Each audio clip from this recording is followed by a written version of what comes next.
In my previous video, I talked about my Palestinian frustration and anger and how some of the activists called me out on it. And it's always interesting how anger is pathologized when it comes from Palestinians or people of color.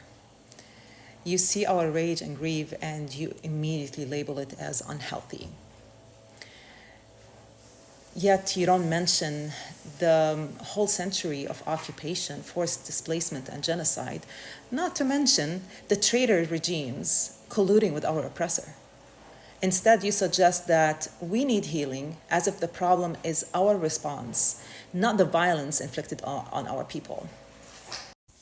And the same person suggested that I become more productive and take more action instead of being enraged. The question is, if I were to be a Jewish person and I feel enraged and I feel the grief when I'm talking about the Holocaust, which happened decades ago, would you tell me to be calm?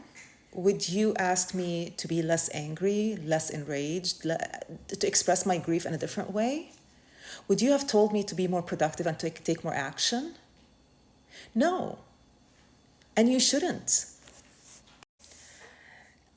This mold that you created, this forced politeness, performative empathy, and tone policing is never asked of the powerful.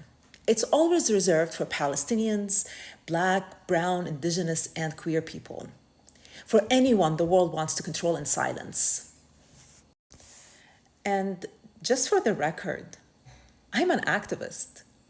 I do actions, I organize, I educate, and I show up and fight for my people every single day, not just from October 7th, for decades.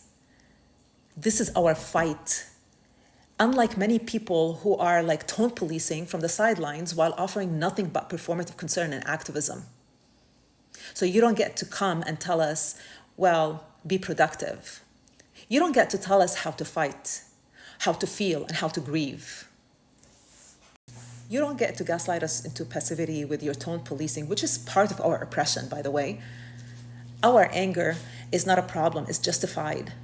Your comfort with oppression and lack of action are free Palestine.